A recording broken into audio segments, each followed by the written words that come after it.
স্বাগত খেলাযোগে আপনাদের সাথে আছি আমি ফাহিম রহমান। ইতিহাস লেখার স্বপ্নে বিভোর পুরো দল।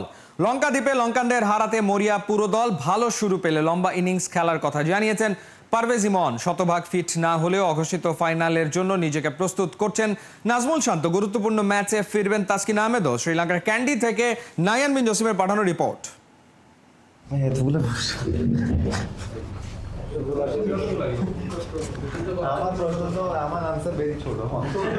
প্রেস কনফারেন্সে লম্বা প্রশ্নের বিপরীতে পারভেজ ইমনের ছোট্ট উত্তর। গুরুত্বপূর্ণ ম্যাচের আগে লম্বা পথ পাড়ি দিয়ে আসা ইমনের কাছে ছোট্ট উত্তর গণমাধ্যম কর্মীদের তৃপ্তি মেটাতে হয়তো ব্যর্থ। তবে প্রেস কনফারেন্স রুম ছেড়ে যাবার আগে কথা দিয়ে গেছেন লম্বা ইনিংস আর লম্বা ছক্কা হাঁকিয়ে সেটা পুষিয়ে দিবেন মাঠে।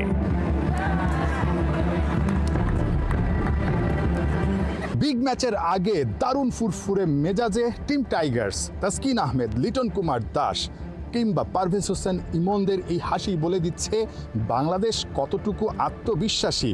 বিগ ম্যাচের আগে হয়তোবা হেড কোচ ফিল সিমন্সকে বাংলাদেশ দল পায়নি, অর্থাৎ আজকের দিনটায় দলের সঙ্গে যোগ দেওয়ার কথা থাকলেও তিনি শেষ পর্যন্ত প্র্যাকটিসে যোগ দিতে পারেননি।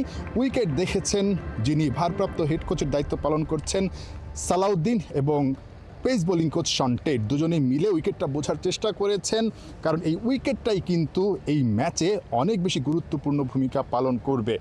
ঠিক এরকম একটা ম্যাচের আগে পুরো দলের যেই চিত্র সেটা বলে দিচ্ছে একটা জয় কতটুকু আসলে পুরো দলকে বদলে দিতে পারে। এখন বাংলাদেশ সিরিজ জয়ের স্বপ্ন দেখছে এবং সিরিজ জয়টা যে সম্ভব সেটা তারা মনে প্রাণে ধারণও করছে। পারভেজ হোসেন ইমন প্রেস কনফারেন্সে এসে ছোট্ট ছোট্ট উত্তর দিলেও যে কথাটা বলে গেছেন, বড় বড় ছক্কা কিংবা ইনিংসটা বড় করতে হবে যদি এরকম একটা বিগ ম্যাচে বাংলাদেশকে ট্রফিটা আসলে উঁচিয়ে ধরতে হয়। আমাদের একটা বিগ চান্স, কালকে ম্যাচ জিতলে ইনশাল্লাহ ভালো একটা সিরিজ জিতে হবে, সবার মধ্যে কনফিডেন্স বিল্ড করবে অ্যাগেন। অলমোস্ট আমরা লাস্ট ম্যাচ জিতার পরে ওইটা বিল্ড করতেছে, সবাই হাসি খুশি আছে। সো ইনশাল্লাহ আমরা চেষ্টা করবো আমাদের কালকে ম্যাচটা জিতার। সো আমরা আমাদের বেস্টের ট্রাই করবো। সবাই বলতেছে যে আমরা যদি সেট হই তাহলে আমাদের বড় খেলতে হবে। তামিম ভাই খেলা ফলো করতাম অনেক, বাট এখন হচ্ছিল বিরাট কোহলিও অলমোস্ট ওর শেষের দিকে। এখন ট্রাভিস হেডের খেলা আমার খুব ভালো লাগে। তামিম ইকবাল, বিরাট কোহলি কিংবা ট্রাভিস হেডদের মতো বড় বড় তারকাকে ফলো করেন পারভেজ হোসেন ইমন। বিগ ম্যাচে নিঃসন্দেহে বড় স্বপ্ন নিয়ে নামবেন এই ওপেনার। ওপেনিংয়ে ভালো একটা শুরু দরকার, তবে নাজমুল হোসেন শান্তর এই ম্যাচটাতে থাকা না থাকা নিয়ে কিন্তু একটা শঙ্কা তৈরি হয়েছে। শান্ত এই মুহূর্তে ব্যাট করছেন আমার পেছনেই নেটে, একই নেটে লিটন কুমার দাসও আছেন। কে খেলবেন? আজকে প্র্যাকটিসে নাজমুল শান্তকে যতটুকু বোঝা গেছে বা দেখা গেছে তিনি মোটামুটি কমফোর্টেবল, এবং যেভাবে রানিং করেছেন, টিম ফিজিও কিংবা টিম ডক্টরের সঙ্গে কাজ করেছেন, তাতে করে মনে হয়েছে নাজমুল হোসেন শান্ত খেলার জন্য যথেষ্ট পরিমাণে ফিট আছেন। কিন্তু তিনি কি আসলে শতভাগ ফিট আছেন? শতভাগ ফিট এখন পর্যন্ত না, যার কারণে একেবারে শেষ মুহূর্ত পর্যন্ত শান্তর জন্য অপেক্ষা করবে টিম ম্যানেজমেন্ট। শান্ত ভাইটা এখন পর্যন্ত ভালো আছে আলহামদুলিল্লাহ।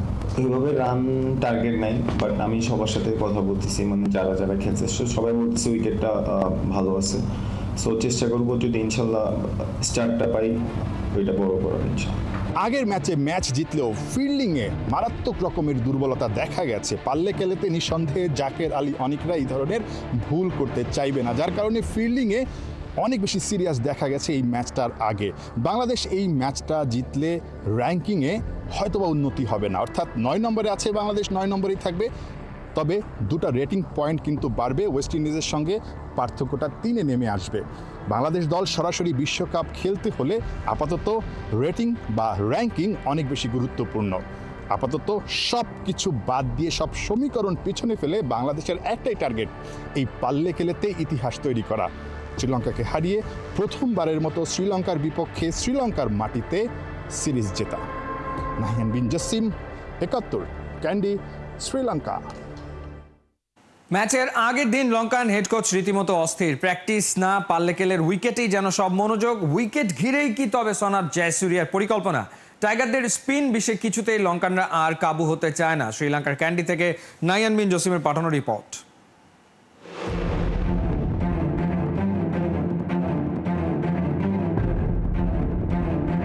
বাংলাদেশ বাংলাদেশ শ্রীলঙ্কা শেষ ওডিআই সিরিজ ডিসাইডার, একেবারেই গুরুত্বপূর্ণ ম্যাচ, শ্রীলঙ্কার জন্য মর্যাদার লড়াই। সেজন্যই কিনা কে জানে লঙ্কান হেড কোচ সানাথ জয়সুরিয়া এই পাল্লেকালি স্টেডিয়ামের 22 গজে স্ট্যাম্পকে ব্যাট বানিয়ে নেমে পড়েছেন। তিনি কি আসলে আগামীকালকের যে গুরুত্বপূর্ণ ম্যাচটা সেখানে নেমে পড়বেন? যদিও এর আগে এত লম্বা ক্যারিয়ার 13,000 রান করেছেন এই পাল্লেকালি স্টেডিয়ামে সানাথ জয়সুরিয়া কখনোই কিন্তু ওডিআইতে খেলেননি। সো সব দিক বিবেচনা করলে সুযোগ থাকলে হয়তোবা সানাথ জয়সুরিয়া এই ম্যাচটাতে নেমে যেতে পারতেন, কারণ এই ম্যাচটা লঙ্কানদের জন্য অনেক অনেক গুরুত্বপূর্ণ। তার চেয়ে গুরুত্বপূর্ণ হচ্ছে বাংলাদেশের স্পিন ডিপার্টমেন্টটা সামাল দেয়া, যার কারণে উইকেট আমার পেছনে দেখছেন এখনও কিউরেটর একই সঙ্গে ক্যাপ্টেন সবাইকে নিয়ে সানাথ জয়সুরিয়া লম্বা একটা ডিসকাশন করছেন এবং পুরো প্র্যাকটিস সেশনের একটা লম্বা সময় ধরেই সানাথ জয়সুরিয়া কিন্তু উইকেটটা নিয়ে রীতিমতো রিসার্চ করেছেন, গবেষণা করেছেন, উইকেটে কি আছে সেটা বুঝে নেওয়ার চেষ্টা করেছেন, কোনোভাবেই আসলে ভুল করতে চান না। ট্রেডিশনালি এখানকার উইকেট স্পিন ফ্রেন্ডলি না, এটাই হচ্ছে গিয়ে তার জন্য একটা বড় স্বস্তির ব্যাপার, কারণ আগের ম্যাচটাতেই বাংলাদেশের স্পিনারদের কাছে খাবি খেয়েছিল Lankan ব্যাটাররা। Looks like a different wicket to Colombo. We knew that we discussed about it because they have bowled really well during in the middle overs, all three spinners. So we have discussed what are the options that we have to get over that period, and we are trying to implement that in training as well today. 2013 সালে এই ভেন্যুতে বাংলাদেশ শ্রীলঙ্কাকে হারিয়েছিল। যদিও শ্রীলঙ্কা প্রথমে bat করে 300+ run করেছিল, তবে Duckworth Lewis পদ্ধতিতে বাংলাদেশ ওই ম্যাচটা জিতে নিয়েছিল। ওটাই একমাত্র সুখস্মৃতি এই পাল্লেকালি স্টেডিয়ামে। সবশেষ ম্যাচটায় বাংলাদেশ কিন্তু এখানে হেরেছিল এবং সবচেয়ে বড় যেই দুশ্চিন্তার বিষয় সেটা হচ্ছে বাংলাদেশ 50 ওভার খেলতে পারছে না। সবশেষ যে দুইটা ম্যাচ, সেই দুইটা ম্যাচেও বাংলাদেশ কিন্তু 50 ওভার্স ব্যাটিং করতে পারেনি। ব্যাটিং উইকেটে কি আসলে বাংলাদেশ পারবে? উইকেটের চরিত্রটা আসলে কেমন হবে? লঙ্কান ব্যাটিং কোচ সেই বর্ণনাটা দিচ্ছিলেন প্রেস কনফারেন্সে।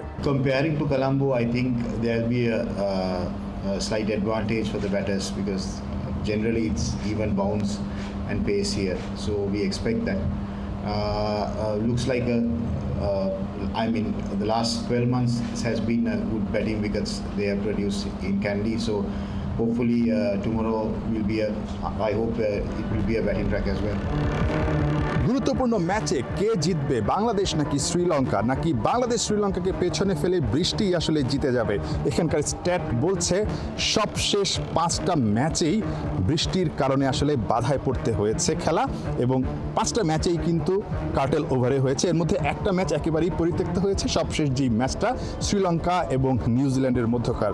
সুতরাং সব কিছু বিবেচনা করলে বৃষ্টিও কিন্তু একটা বড় ফ্যাক্টর এই ভেন্যুতে। অবশ্যই বৃষ্টির কথা মাথায় রেখে দু দলকেই এই ম্যাচটাতে খেলতে হবে, কারণ ডাকওয়ার্থ লুইস পদ্ধতির যেই ব্যাপার সেপার বা ক্যালকুলেশন সেটাও যে কোনো সময় কিন্তু এই মাঠে চলে আসতে পারে। নিশ্চয়ই সব কিছু বিবেচনা করেই দুই দল মাঠে নামবে এবং হাড্ডাহাড্ডি একটা লড়াই হবে এই পাহাড় ঘেরা পাল্লেকালি ক্রিকেট স্টেডিয়ামে। নাহিয়ান বিন জসিম, 71, পাল্লেকালি, শ্রীলঙ্কা। নিজের উপর বিশ্বাস রেখে চেষ্টা করে আবারও ফিরেছেন জাতীয় দলে সাইফুদ্দিন। ঠিকই জানেন জায়গা পাওয়ার চেয়ে ধরে রাখা কঠিন। শ্রীলঙ্কার বিপক্ষে টি20 সিরিজের জন্য দেশ ছাড়ার আগে ফেনী এক্সপ্রেস জানিয়েছেন সুযোগ পেলে বোলিং ভেরিয়েশন আর কন্ট্রোল দেখাতে তিনি মুখিয়ে। বলে ব্যাটে অলরাউন্ডার হয়েই দলের জন্য অবদান রাখতে চান। সাইফুল রূপকের রিপোর্ট। লাল সবুজ জার্সিতে ফেরার তাড়না, গেল 14 মাস মাথা জুড়েই হয়তো ছিল দুশ্চিন্তা। চেষ্টা আর শ্রমে আধার কেটে হাসি ফুটেছে মুখে। জাতীয় দলে ছোট ফরম্যাটে প্রত্যাবর্তন ফেনী এক্সপ্রেসের। সাইফুদ্দিন জানেন স্বাধীনতা অর্জনের চেয়ে রক্ষা করা কঠিন, কারণ কোয়ালিটি পেসারের ছড়াছড়ি বাংলার ক্রিকেটে। ইনশাআল্লাহ চেষ্টা থাকবে। আসলে সুযোগ পাওয়ার চেয়ে জায়গাটা ধরে রাখা অনেক কঠিন, সেটা আপনারা জানেন। সেই লক্ষ্যই থাকবে। আর যেহেতু কয়েকটা ক্যাম্প করেছে মিরপুরে এবং চিটাগাংয়ে, তো চেষ্টা করেছি নিজেকে ছাড়িয়ে যাওয়ার, ভালো করার। ইনশাল্লাহ প্রত্যেকটা অপরচুনিটি তো আসলে প্রত্যেকটা প্লেয়ারের জন্য কাজে আসে। তো আমি চেষ্টা করেছি চট্টগ্রামে 2টা প্রস্তুতি ম্যাচে নিজের সেরাটা দেওয়ার। কতটা পেরেছে জানি না, হয়তো নির্বাচকরা আমার প্রতি সন্তুষ্ট হয়েছেন, যার কারণে এই সুযোগটা পাওয়া। 2024 টি-20 বিশ্বকাপের ঠিক আগে জিম্বাবুয়ের বিপক্ষে পঞ্চম ম্যাচে বেমক্কা মার খেয়ে বিপাকেই পড়েন সাইফুদ্দিন। খুব একটা ভালো সময় যায়নি সবশেষ বিপিএলেও। চট্টগ্রামে যে ট্রেনিংগুলো হয়েছে, প্র্যাকটিস ম্যাচ, সেখানে আপনার স্পেশালিটি কি ছিল যেটাতে আসলে নির্বাচকরা সবাই আপনাদের মুগ্ধ হয়েছে? নতুনত্ব কি এসেছে বোলিংয়ে? সেটা বলতে পারো না, হয়তোবা শ্রীলঙ্কা যদি ম্যাচের সুযোগ পাই হয়তোবা দেখবেন। অ্যাজ ইউজুয়ালি আমার যেগুলো আগের স্টক ছিল, swing, yorker, variation, line length, তো এটা নিয়ে আসলে কাজ করেছে। যেহেতু বোলিং ক্যাম্পে নাজমুল ভাই ছিল, ওনার সাথে কথা বলেছি, তো সব মিলিয়ে চেষ্টা করতেছি, দেখা যাক কী হয়। সাইফুদ্দিন, আপনি তো অলরাউন্ডার বলে যে আপনি ব্যাটিংও ভালো করেন, সেটা ন্যাশনাল টিমে কিংবা বিপিএল আমরা দেখেছি, ডিপিএলে দেখেছি। সাম্প্রতিক সময় তানজিম সাকিব বোলিংয়ের পাশাপাশি ব্যাটিংয়েও কিন্তু অবদান রাখছে। অবশ্যই তানজিম সাকিব যদি গত ম্যাচ দেখেন, অবশ্যই তার ছোট্ট একটা কেমিও বাংলাদেশের জয়ের জন্য খুব বেশি কাজে লেগেছে। আর আপনি যদি ইংল্যান্ড টিমে দেখেন, 2-3টা পেস বলে অলরাউন্ডার খেলে, তো যত বেশি অলরাউন্ডার খেলবে এটা টিমের জন্য ভালো, দেশের জন্য ভালো। তো আমি অবশ্যই চেষ্টা করব আমিও ভালো করা, সেটা ব্যাটিং হোক বোলিং হোক। আরও যারা আছে পেস বোলার পাশাপাশি যারা ব্যাটিংও ভালো করতে পারে, অবশ্যই এটা দলের জন্য ভালো হবে। শুধু সাইফুদ্দিন নয়, আরেক পেসার শরীফুল ও 2 স্পিনার শেখ মেহেদী আর নাসুমও সোমবার গেছেন লঙ্কায়। 10 জুলাই থেকে শুরু ওদের টি-20 মিশন। মঙ্গলবার মিরাজের হাতে ওয়ানডে ট্রফি উঠলে নিশ্চিত করেই বাড়তি আত্মবিশ্বাস মিলবে ছোট ফরম্যাটের ক্রিকেটারদের। আমরা তো আশাবাদী, আপনারাও সাথে সাপোর্ট দিবেন, অবশ্যই দলের সাথে থাকবেন। খারাপ সময় ভালো সময় হোক, অবশ্যই যেহেতু আমরা গত ম্যাচটা ভালো দুর্দান্ত জিতেছি, তো ইনশাল্লাহ আমরা এই জয়টা অব্যাহত রাখতে পারবো আশা করি। সাইফুল রূপক, 71। সামর্থ্য ছিল, প্রতিভা ছিল, তবে এশিয়ান মঞ্চে জ্বলে ওঠার জন্য দরকার ছিল প্রপার গাইডলাইনের। সেটা মিলতেই এশিয়ান কাপের মূল পর্বে এখন বাংলাদেশ। আর এর পেছনে ম্যাজিশিয়ানের মতো কাজ করেছেন পিটার বাটলার। সাফ জয় থেকে মিয়ানমার মিশন, 9 মাসের টাইমলাইনে পিটার বাটলারের ছিল ব্যাপক উত্থান পতন। জাতীয় দলে ব্রিটিশ কোচের সেই যাত্রার ফুটপ্রিন্ট তুলে ধরছেন পার্থ বণিক।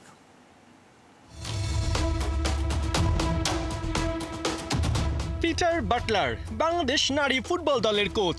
তার ইগো নাকি অনেক বেশি। ওনার সাথে আমাদের কাজ করা সম্ভব হচ্ছে না, কারণ উনি হচ্ছে আমাদের করতেছে, ওনার ইগো বেশি, ইগোটা লাইফে বেশি। এমনকি তার সাথে কাজ করলে লাগে আত্মসম্মানে। ব্যাপারটা আত্মসম্মানের। শুধু তাই নয়, সামান্য কারণে পিটার ফুটবলারদের নাকি বসিয়ে রাখেন সাইড বেঞ্চে। টুপি খোলার জন্য উনি আমাকে 11-এ নামালো না। ইভেন উনি এটা ডিসিশন নিয়েছিল যে আমাকে নাকি মাঠেই নিয়ে যাবে না। 5 মাস আগে সাবিনা সানজিদাদের এমন সব অভিযোগের পর হতে পারত 2টা ঘটনা। 1, নারী ফুটবলাররা গণহারে অবসরে যেতে পারতেন, অথবা 2, তাবিত আওয়াল পিটার বাটলারকে বরখাস্ত করতেন। কিন্তু না, বাফুফে সভাপতি এই দুটোর কোনোটাই করেননি। বাটলারের প্রতি বাইরে যখন ফুটবল ফ্যানদের আকুণ্ঠ সমর্থন, তখন সার্বিক পরিস্থিতি মূল্যায়ন করে বেছে নেন তৃতীয় বিকল্প। তা হলো সিনিয়র ফুটবলারদের সিন্ডিকেট ভেঙে দেয়া এবং দলকে স্পষ্ট বার্তা দেয়া, ডিসিপ্লিন ফার্স্ট। তাই তো ভুল বুঝতে পেরে ফুটবলাররা ক্যাম্পে ফেরেন। পিটারের প্ল্যান অনুযায়ী খেলে বাংলাদেশকে এনে দেন এশিয়ান কাপের মূল পর্বে খেলার ঐতিহাসিক সম্মান।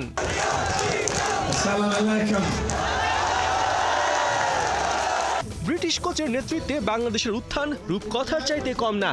যে দলটাকে গোলাম রব্বানী ছোটন দক্ষিণ এশিয়ার সেরা করিয়েছেন, সেখান থেকে বাটলার তাদের নিয়ে গেছেন এশিয়ান লেভেলে। এর পেছনে আছে তার কঠোর ডিসিপ্লিন আর প্রফেশনালিজম। বিদ্রোহের ওই সময় পিটার জানতেন জুনিয়র দল নিয়ে সংযুক্ত আরব আমিরাতের বিপক্ষে তিনি হারবেন। তাও সে সময় বিদ্রোহী ফুটবলারদের সাথে আপোষ না করে তিনি সফর করেন। বলা চলে সেই সফরে 2 ম্যাচে হেরেও জিতেছিলেন পিটার বাটলার। এর পরেরটা তো এগিয়ে চলার গল্প। ভুল বুঝে ফেরা ঋতুপর্ণা মনিকাদের সসম্মানে স্বাগত জানিয়ে পিটার সাজাতে থাকেন মাস্টার প্ল্যান, যার ফল মেলে মে-জুনে আম্মানে অনুষ্ঠিত ত্রিদেশীয় টুর্নামেন্টে। সে সময় র্যাঙ্কিংয়ে 39 ধাপে এগিয়ে থাকা ইন্দোনেশিয়া ও 59 ধাপে এগিয়ে থাকা জর্ডানের সাথে ড্র করে বাংলাদেশ, যার ফলে ফিফা র্যাঙ্কিংয়ে 133তম অবস্থান থেকে বাঘিনীরা উঠে আসে 128 নম্বরে। জর্ডান সফরে পাওয়া ওই আত্মবিশ্বাসী ইতিহাস গড়ার সাহস এনে দেয় পিটার বাটলারকে। এশিয়ান কাপ বাছাইয়ে তাই 36 ধাপে এগিয়ে থাকা বাহরাইনকে 7-0 গোলে উড়িয়ে দেয়া, 73 ধাপে এগিয়ে থাকা মিয়ানমারের বিপক্ষে 2-1 গোলের জয়, আর শেষটায় তুর্কমেনিস্তানকে 7-0 গোলে বিধ্বস্ত করা। এসবই বাংলাদেশের নারী ফুটবলে পিটারের কৌশল আর ফুটবলারদের সামর্থ্যের প্রমাণ। সময় এখন এগিয়ে চলার।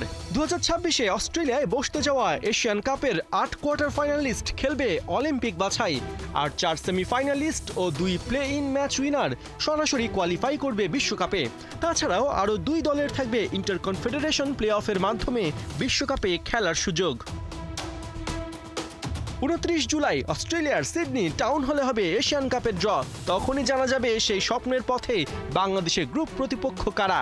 নিশ্চয়ই পিটার বাটলার প্রস্তুতির ছকও এঁকে ফেলেছেন। দরকার এখন বাফুফের ফুল সাপোর্ট, কারণ ফেডারেশন, কোচিং প্যানেল আর ড্রেসিং রুম সব জায়গায় পারফেক্ট মানুষগুলো উপস্থিত। দরকার শুধু পারফেক্ট ডিসিশন মেকিং এবং এক্সিকিউশনের। পার্থ বণিক, 71। এই ছিল এই মুহূর্তের খেলাযোগে সরাসরি সংবাদ অনুষ্ঠান। দেখতে চোখ রাখুন 71-এর ফেসবুক পেজ এবং সাবস্ক্রাইব করুন 71-এর ইউটিউব চ্যানেল। 71-এর সাথেই থাকুন।